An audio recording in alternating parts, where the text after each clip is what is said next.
자, 이어서 저희가 또 준비한 특별 인터뷰입니다.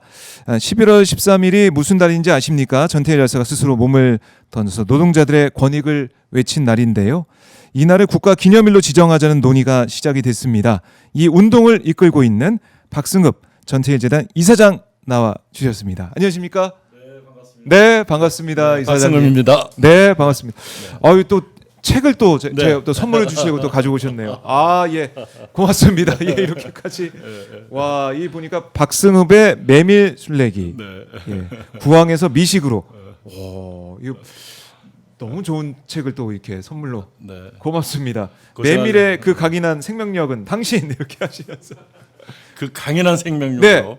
우리 박정호 네. 기자님 핫스팟 네. 메밀처럼 강인하게. 강인하게 예, 열심히 넓게 하겠습니다. 깊게 나가시기 바랍니다. 고맙습니다, 이사장님. 네, 네. 제가 잘 읽도록 하겠습니다. 자, 지금 저희 뭐 전태일 열사 말씀을 드렸지만은 이재명 대통령 이제 취임을 하고 이재명 정부 국민주권 정부가 들어서면서 노동에 대해서 많은 관심을 또 가지게 된 정부다라는 기대가 큰 것 같아요. 네네. 왜냐하면 이재명 대통령 본인이 공장 노동자를 하다가 고학으로 대학에 들어갔고 인권 변호사를 또 하면서 행정도 하고 대통령까지 된 그런 상황인데 네. 이재명 대통령의 당선 많이도 반가우셨을 것 같아요. 반가움을 넘어서 있는 예. 상황이죠. 또 기대감도 크고 기대감도 네. 크고 손영공 이재명 그리고 또 산재의 당사자이시기도 하고 그런 바탕 속에서 노동이 시민권을 획득해 나가는 그런 시발점에 서 있다. 네. 그렇게 이제 평가하고 싶습니다. 이젠 대한민국이 뭐 사실은 여러 가지로 바뀌고 있고 달라질 네. 거란 기대도 있지만은 네. 노동에 있어서도 달라지고 정말 획기적인 변화가 있을 것이다. 네, 이렇게 그렇습니다. 보고 계시군요. 네, 네. 그러니까 그 획기적인 변화라고 하는 것이 네. 굉장히 구체적 접근과 그다음에 실효적인 정책을 적용하는 그런 형태로 펼쳐지지 않을까 그런 기대감을 갖고 있고요. 그것은 대통령께서 국무회의에서 언급하셨던 소위 말하는 이제 불법 하드급 16차례나 언급하셨고 네. 그러한 현실이 산업재해와 또 임금체불 또 산재 사망 이런 형태로 구조적으로 문제가 있다라고 하는 걸 지적하셨고 네. 그거에 대한 실천적인 개선책들을 예. 구체적으로 밝히시고 또 현장의 이야기들을 귀담아 듣는 이것은 해방 이후 역대 우리가 수많은 대통령 경험했습니다마는 네. 아마 처음 있는 그런 놀라운 경험이다. 저는 그렇게 평가를 하고 싶습니다. 놀라운 경험이다. 네. 그리고 지금 보면은 뭐 김영훈 노동부 장관 모습도 좀 보고 있는데 네, 네. 그동안 노동부 장관을 뭐 공무원이나 대학 교수 출신 아니면 뭐 의원 중에서도 하기도 하고 네. 막 그런 모습을 봐왔습니다. 네. 그런데 이재명 대통령이 첫 노동부 장관에 민주노총 위원장을 지낸 기관사 출신의 노동자 네. 김영훈 장관에 임명을 했습니다.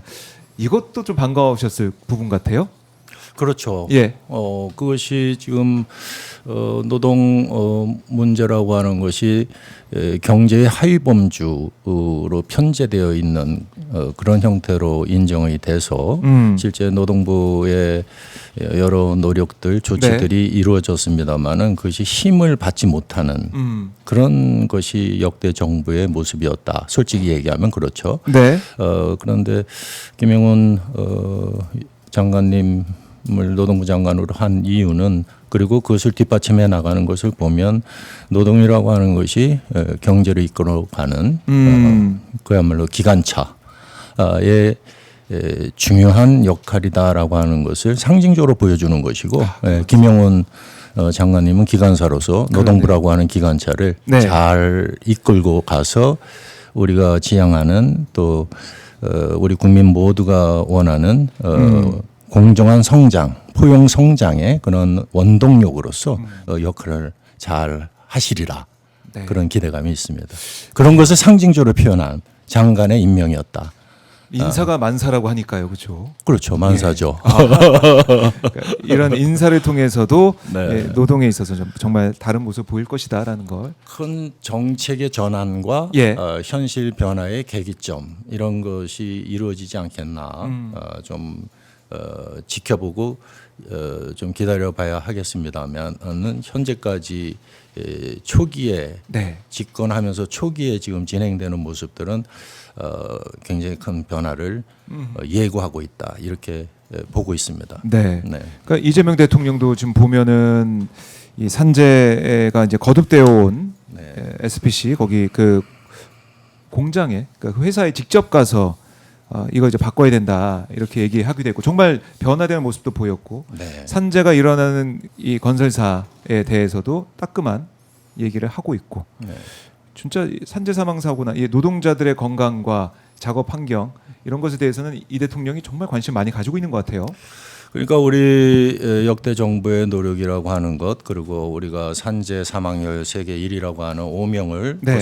벗어나기 위한 노력 조치들은 산업안전법이라든지 관련 법 그리고 중대재해처벌법 뭐 포함해서 법 제도적인 부분이 이렇게 잘 되어 있는 나라가 없습니다.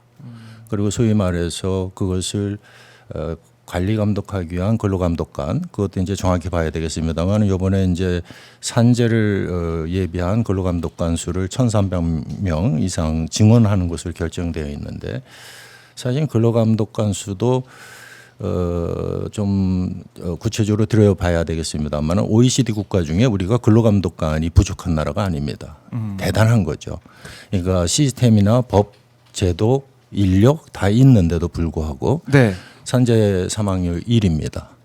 굉장히 모순된 역설의 현실이죠. 네. 그것은 사실은 노동부를 중심으로 한 정부 부처에서의 대응이라고 하는 것이 뭐 어딘가는 구멍이 나 있다. 그리고 소위 불법 하도급이라고 하는 다단계 구조 속에서 네. 그것을 통해서 책임지지 않았던 여러 가지 구멍난 요소들이 많았다. 이것을 증명하는 것이거든요, 사실은. 이재명 대통령께서 현장을 중심으로 한 이 국정 운영의 그 동력을 언제까지 끌고 가실지 모르겠습니다만은 네. 캐캐묵은 그야말로 정말 다 알면서도 해결하지 못하는 그리고 다 회피하고 이랬던 현장에 전곡을 찌르면서 갔던 것이 SPC의 방문이었다. 해방 이후 지금까지 수십 년 동안도 방치했던 노사정 다 마찬가지죠. 이런 이 적폐처럼 되어 있던 부분을 그 누가 SPC 같은 현장을 갔던 대통령이 누가 있었겠습니까? 네. 그리고 그것을 통해서 그것이 갖는 좀 우려의 지점도 있습니다만은 모든 현장을 그럼 다 가서 그렇게 할 거냐라고 하지만은 상당한 충격 요법으로서의 이 현실을 예. 개선하는 부분에서는 참 큰 상징적 일이었다. 곧바로 야간 8시간 이내로 제한을 했잖아요. 그러니까 그 효과가 있는 거잖아요. 바로 즉각적인 효과가 있는 거죠. 효과가. 정말 즉각적인 효과가 있는 것이죠. 예.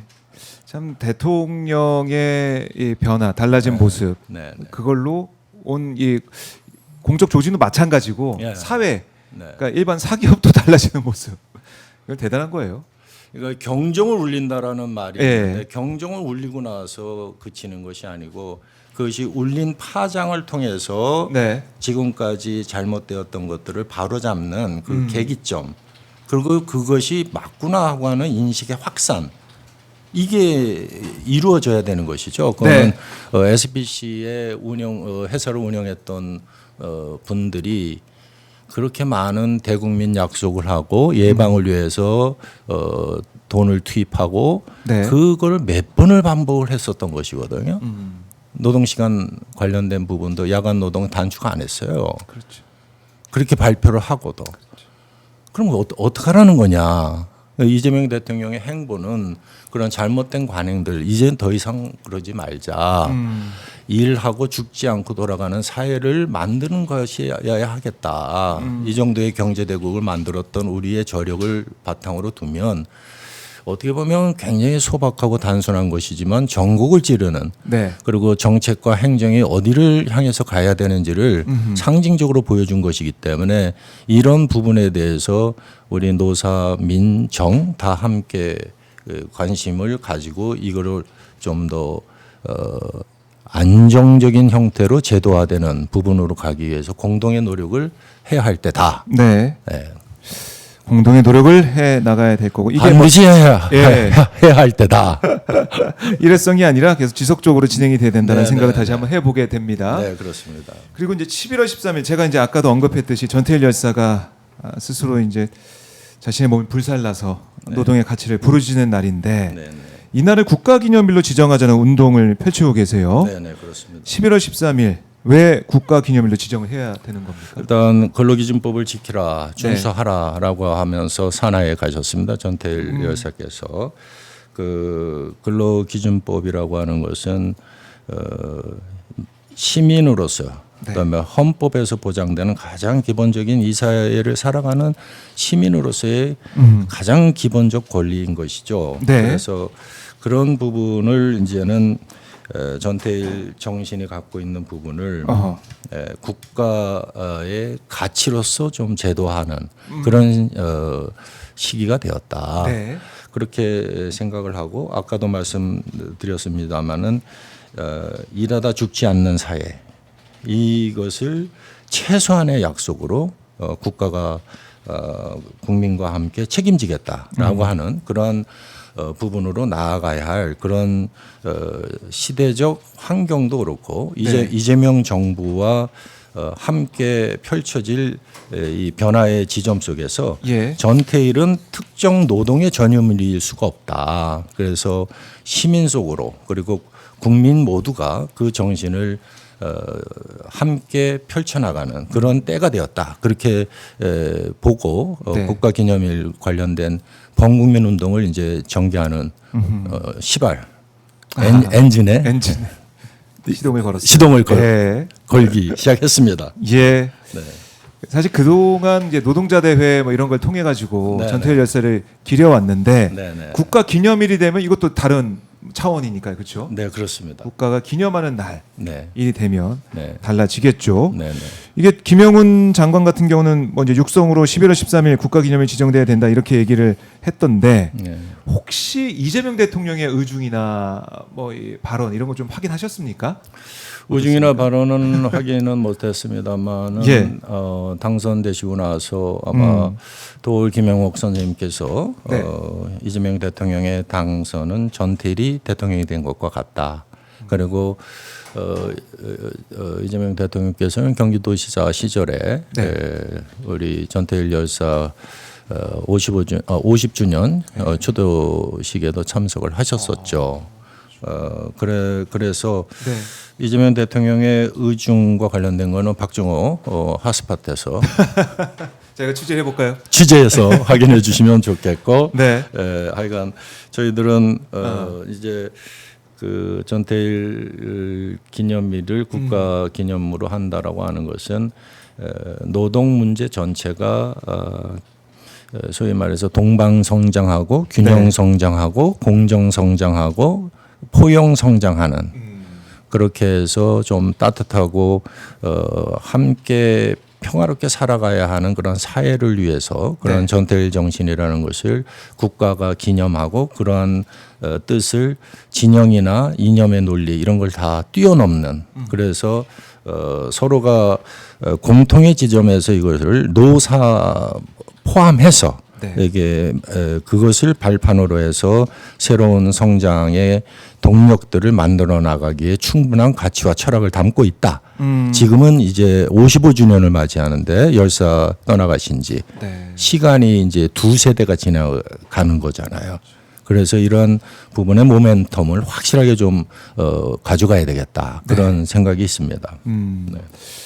자, 11월 13일 국가기념일. 근데 지금 보면 저희 이제 시청자분들도 그렇고 여기에 대해서 왜 국가기념일 지정해? 그거 안 돼, 반대해. 이렇게 하시는 분 좀 없을 것 같긴 한데 뭔가 좀 걸림돌이나 어려운 점 이런 게 좀 있습니까? 어떻습니까? 전태일은 이미 교과서에도 예. 실려 있죠. 그리고 공식적인 인물입니다. 어. 그리고 전태일의 삶이 가지고 있는 그러한 헌신성과 네. 보다 인간을 존중해 나가는 인간을 가장 귀히 여기는 그러한 네. 가치라고 하는 것은 특정 이념이나 집단의 것이 아니다. 인간 존엄이라고 하는 것은 우리 사회가 지켜야 할 가장 고귀한 그리고 보편적 가치이다. 네. 그래서 4.19 혁명이나 5.18 민주화운동 이런 것처럼 민주주의와 인권을 표상하는 그런 보편적 가치를 얘기하는 것처럼 네. 전태일을 국가기념화로 하는 것은 노동을 존중해서 그것을 인간의 존엄성까지 끌어올리는 그런 의미가 있다 이렇게 좀 생각하기 때문에 네. 그걸 이념적으로 접근해서 좀 반발을 하거나 부정적인 형태로 가는 부분은 끊임없이 설득하고 또 대화하고 네. 뭐 그런 노력들이 병행되어야 되지 않겠는가. 그러나 뭐 보수 진영의 대표 주자라고 하는 조선일보에서는 작년에 뭐 되게 획기적인 노동시장의 이중구조화. 그 이중구조화라고 하는 것은 소위 말해서 정규직 질서에서 벗어나 있는 네. 그리고 조직되지 못한 노동 이런 부분과 관련된 관심을 연속 기획을 통해서 아주 폭넓게 다뤘거든요. 그런데 그 이중구조화에서 다뤘던 존재들이 누구냐? 그게 오늘날의 전태일들이죠. 아마 그래서 저는 전태일의 국가기념일이라고 하는 이 추진과 관련돼서는 네. 진영과 이념의 논리를 넘어서는 새로운 우리의 사회적 합의와 관련된 새로운 모델, 아마도 대한민국 최초의 모델이 네. 만들어질 수 있다라는 확신을 갖고 있고 예. 이 부분에 다 보수 진보 여야 다 떠나서 한 판으로 모이는 그런 네. 계기가 되기를 바라고 있고 그럴 수 있다. 그럴 수 있다. 네. 그래요. 네. 이 지금 이념의 문제도 아니고 진보 보수의 문제도 아니기 때문에 네, 그렇습니다. 여기에 대해 우리 이제 국민들께서 네. 아마 관심을 더 이제 가지게 될 수밖에 없는 그런 상황들. 또 하나는 기자님 기억하실지 모르겠습니다만은 네. 계엄 국면 속에서 남태령에서 보여줬던 우리 이제 아들 딸들이죠. 네. 제 입장에서는 2030 2030 세대가 예. 전태일 의료센터 건립이라고 하는 부분에 대한 소액 모금 운동을 펼쳐서 대단한 참여. 그 빛의 혁명 속에서 또 한 줄기의 연대의 흐름을 만들어내는 주체가 지금 2030 우리의 딸과 아들들 세대입니다. 네. 그래서 이것은 전태일을 국가기념화한다는 것은 이념과 지역과 진영과 세대 이런 걸 다 초월할 수 있다. 네. 남타령에서 보여줬던 우리 젊은 세대들이 그 빛나는 연대의 실천적 모습이죠. 자기 주머니에서 돈을 꺼내서 전태일에 낸다라고 하는 겁니다. 그것은 새로운 문화적 코드로 반드시 우리가 기억해야 되고 네. 그것을 들여다봐야 되고 그들의 실천적 행동이 갖는 이 사회적 의미를 어른 세대, 어머니 아버지 세대에서부터도 다시 한번 봐야 될 것이다. 그래서 저번 남태령에서의 그 보여준 놀라운 실천적 모습들은 감동이자 네. 또 다른 과제를 우리에게 던져주는 것이죠. 2030 세대들에 대한 세대별 특징을 지어줘서 그것을 구분하고 갈라치려고 했던 여러 가지 시도들이 네. 얼마나 허망한 짓이었느냐. 그들의 작은 마음들이 모여서 전태일로 향하는 것은 커다란 강물을 이룬 것이죠. 바다로 나아가는. 그렇네요. 그건 놀라운 실천이었다 저는 생각을 하고요. 그런 부분이 전태일을 국가기념일로 함께 만들어가는 노력을 해야 되겠다라고 하는 부분의 생각을 확신하게 했던 그리고 이런 지점에 대해서 김영훈 장관님도 다 동의하셨기에 네. 이제 그런 말씀을 국민들에게 하신 거로 저는 이해하고 있습니다. 네. 자, 이게 분위기 뭐 아까 저 이념 문제도 아니고 지금 젊은 세대들도 네. 이 좀 남태령 그림도 좀 네네네, 보여드리고 그렇습니다. 네. 광장의 모습, 광장의 모습. 남태령 모습 이제 보여드리고 있는데 네네. 이렇게 함께 연대하는 모습 이게 이제 바로 11월 13일 전태일 열사 모금의 총액도 예. 구체적으로 밝히기는 그렇습니다만은 수십억 원이라고 하는 놀라운 성과를 보내주셨거든요. 그렇게 말입니다. 네. 이제 물이 익었다 이렇게 이제 볼 수도 있을 것 같은데 네, 그렇습니다. 범국민 운동을 계속 진행해 가시고 네. 그 다음에 이제 여러 행사를 통해 가지고 네네. 국가기념일 지정 운동도 계속 이어가고 있는데요. 어떤 행사들이 예정이 좀 돼 있습니까? 이제 내일 내일 네네 토론회도 있군요. 네네, 이소선 어머니 예.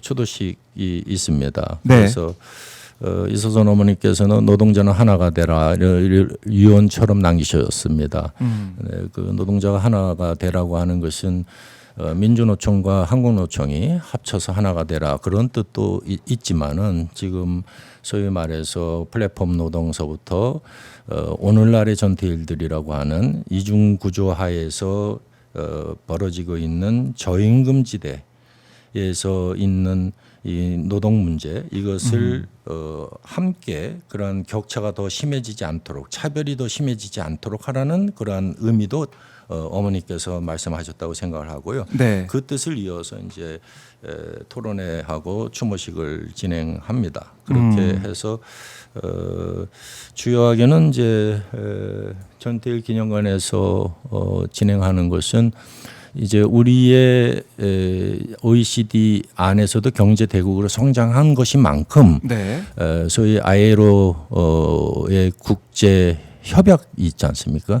그것을 온전하게 지켜내는 그런 부분이 우리 사회가 요청되는 것이다. 네. 이 부분도 선진국 대열로 올라가야 되는 것이다.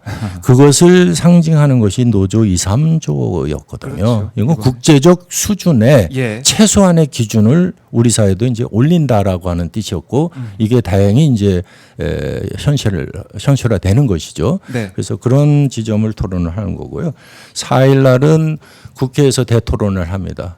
현장 동지들이 거의 700여 명 전국에서 옵니다. 네. 그래서 대통령께서 언급하셨던 불법 하도급의 문제 그 안에서 벌어지는 어처구니 없는 네. 이게 다 법이 있습니다. 법대로 지키면 되는 건데 건설기본법이라든지 하도급법이라는 법이 다 있는데도 불구하고 이 법이 현실에서는 무용지물이 돼서 수십 년 동안 내려온 거고 네. 또 거슬러 올라가면 이것은 일제시대 때부터 시작돼서 100년의 역사 이 불법 하도급 문제에서 파생되는 온갖 문제를 이거를 해결한다는 것은 탄핵보다도 어렵고 혁명보다도 어렵다. 보통 그렇게 얘기하는 겁니다. 이 문제를 대통령께서 국무회의에서 16번이나 거론을 했고 맞아요. 그래서 그 문제를 들여다보려고 합니다. 추석을 앞두고 있는데 지금 임금 체불액이 2조를 넘어서고 지금 전체적으로 2조를 넘어섰고 작년에 올해도 벌써 1조가 가까워지는 상황이고요. 그 임금 체불의 구조적인 문제는 전부 불법 하도급과 연동되어 있다. 임금 체불 문제와 관련된 부분에서 고통받는 자들이 누구인가? 그들이 오늘의 전태일이란 말이죠. 그래서 그 문제를 집중적으로 토론을 합니다. 네. 그리고 토론에 앞서서 아마 오늘 내일 중에 불법 하도급 포함한 임금 체불에 대한 정부의 대책이 발표되는데 저희들 토론회는 정부 대책이 나오는 것을 보고 나서 보완 토론이 되거나 대안 토론이 돼야 될 텐데 지금의 흐름으로 보면 재탕, 삼탕 넘어서 곰탕이 된 그런 정부 대책이라고 지금 보고 있습니다. 그래서 정부 관계자들 기존의 정부에서 소위 말해서 각 정부 부처에서 국토교통부서부터 다 해왔던 대책들이 있는데 네. 그 대책이라는 게 새로울 것이 없어서 인터넷 뒤져보면 12, 3년 전의 내용들 계속 반복된 내용하고 큰 차이가 없다. 그러면 시스템도 다 갖춰져 있고 뭐가 다 잘 되고 있고 요 대책을 하면 해결될 것이라고 얘기하지만 건설 전체 물량은 예를 들어서 한 50만 호 짓던 게 1년에 지금은 한 20만 호, 구체적인 데이터는 아닙니다. 비율을 드는 겁니다. 그렇게 네. 줄어들었음에도 불구하고 산재는 증가했고 임금체불은 훨씬 늘어났습니다. 그러면 정부에서 얘기하는 온갖 시스템들이 다 작동이 잘 됐다고 한다면 임금체불, 추석 앞두고 임금체불이 어떻게 최고 수준입니까? 미국의 100배입니다. 경제 구매로 봐도. 예. 그러니까 이 대책이라는 것이 나오게 되면 사실은 우리 박중호 네. 앵커와 함께 이 대책의 실효성과 관련돼서 현장의 전문가들하고 함께 시간의 제약을 아주 급하게 둬서 촉급하게 하는 것이 아니라 그러면 이게 좀 많이 안 보잖아요. 길게 하면. 그래서 고민은 하는데 그래서 그걸 집중적으로 논의를 해서 대통령과 이재명 정부가 불법 하도급 문제를 척결하겠다라고 하는 부분을 어떻게 보완할 것인가와 네. 관련돼서 구체적인 정부의 대책을 만드신 분 현장에서 그것이 씨알도 먹히지 않는다라고 외치고 있는 현장 이 괴리 에서 중간 정도만이라도 잡아서 국정기획 과제 중에 임금체불이 들어가 있고 임금체불이 지금 2조대인데 2030년까지 1조 반으로 줄이겠다는 게 이재명 정부의 목표예요. 네. 그럼 그걸 어떻게 줄여나갈 것인가? 기존 현행 시스템을 가지고 계속 대책을 얘기했는데 그 시스템이 작동되는 과정 속에서 지금 임금체불은 최고로 치닫고 있단 말이에요. 추석이 이제 코앞이잖아요. 그렇죠. 임금 못 받은 노동자들이 28만 명, 30만 명 체불액이 1조 단위가 되는데 네. 그들은 어떻게 할 것이냐. 아하. 그것을 이제 9월 4일 날 이소선 어머니 추도식과 관련돼서 토론을 하고 국회에서 전태일 재단은 국회에서만 집중적인 연속 토론회를 해서 그러한 아픔 네. 네, 이야기들을 계속 담론으로 제기해 나갈 생각입니다. 예, 전태일 열사의 뜻을 이어가면서 네. 정말 새로운 대한민국 이제는 정말 바뀔 때가 됐다. 전태일 네. 열사의 뭐 국가 기념일 지정 얘기를 저희가 많이 했지만은 네네. 그래도 이 노동 문제 지금 오늘도 이재명 대통령의 국무회의를 통해서 네. 여러 가지로 이 해법 이런 걸 지금 논의를 하고 있습니다. 사실 토론이 네네. 진행되고 있는데 그렇게 토론을 통해서 현장과 지금 이른바 이제 공무원들 탁상 행정에 우리가 많이 얘기했었는데 네. 그게 아니라 현장의 목소리가 제대로 반영되는 네. 그 대안과 정책이 나와야 된다. 맞습니다. 다시 한번 드리게 그렇습니다. 됩니다. 네네. 자, 오늘 이사장님과 함께 좀 뜻깊은 주제에 대해서 말씀을 쭉 나눠봤는데요. 네. 저희가 또 시간이 다 돼가지고 보내드려야 될 것 같아가지고 네. 끝으로 못다한 말씀 있으면 또 강조하고 싶은 말씀 있으면 네네. 듣고 마무리하겠습니다. 11월 13일을 기억하라. 11월 13일은 전태일 한 사람을 기리는 날이 아닙니다. 지금 현재도 공장에서 건설 현장에서 그리고 배달 오토바이 위에서 방송 원고를 붙들고 있는 수많은 오늘의 전태일들 함께 기억하는 날입니다. 그래서 국가가 기념해야 합니다. 네. 그래서 국가 기념일로 세우는 일에 저는 주간 방송사가 네. 오마이뉴스, 오마이TV가 되기를 기대하면서 오늘 함께 이 방송을 보신 모든 시민들 11월 13일 기억하고 그것을 전태일 날을 국가 기념일로 하는 부분에 범국민운동이니까요. 네. 누구나 다 함께 서명하고 함께 다 동참하고 그리고 그 국가 기념일 선포와 함께 전태일 굿즈 그다음에 문화 예술적인 접근 네. 다양한 공연들 함께 할 수 있는 시민들과 함께 할 수 있는 예. 그런 부분으로 범국민 운동으로 펼쳐 나가려고 합니다. 많이 도와주시기 바랍니다. 알겠습니다. 저희 계속 네. 관심 갖고 네. 지켜보겠습니다. 이사장님 말씀 잘 들었습니다. 네, 고맙습니다. 고맙습니다. 네.